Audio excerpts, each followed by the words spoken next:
ജന്മനാട് ആ ഇടിയച്ചതിനോടനുബന്ധിച്ച ഈ നാട്ടിൽ എനിക്ക് തോന്നുന്നു മറ്റു പ്രദേശങ്ങളിൽ നിന്ന് ഏറ്റവും വലിയ വൈദ്യം പഠിച്ചിട്ടുള്ളവർ നമ്മുടെ ഈ പ്രദേശത്താണ്. വിശ്വാസികൾക്ക് ആത്മസംതൃപ്തി ലഭിക്കുന്ന ഭൗതിക സാഹചര്യമാണ്. കാലഘട്ടമുണ്ടായിരുന്നു. അത് ഇതുവരെ വരെ 19 വർഷങ്ങൾക്ക് മുമ്പ് കൊട്ടാക്കാട് സ്കൂൾ വിഷമപൂർവ്വമല്ല. ആ ഘട്ടത്തിൽ വളരെ തുച്ഛമായ ഫീസും പ്രവേശന ഫീസും വാങ്ങിച്ചുകൊണ്ട് ഇവിടെ ഒരു ഇംഗ്ലീഷ് മീഡിയം സ്കൂൾ ആരംഭിച്ചത്.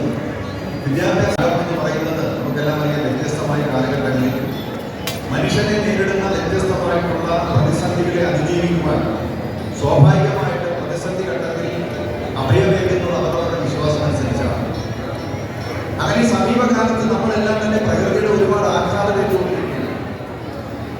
ആകെ അടുക്കിയ തോരാത്ത മഴവീതവും ജീവിക്കാൻ മാർഗമില്ലാതെ ഉയർന്ന കെട്ടിടങ്ങളിൽ പോലും വെള്ളം ഉയർന്നു മുങ്ങിയപ്പോൾ ആ പ്രദേശത്ത് ജീവിക്കാൻ മാർഗമില്ലാത്ത നൂറുകണക്കിന് പേരെ കളിച്ചുടങ്ങനെ അടക്കമുള്ള ഓരോ പ്രദേശങ്ങളിൽ താമസിപ്പിച്ചപ്പോൾ അവർക്ക് വേണ്ട എല്ലാ പരിരക്ഷയും നൽകി സംരക്ഷിച്ച ഒരു സ്ഥലം കൂടിയാണ് കെ.സി. വേണുഗോപാൽ വന്നത്.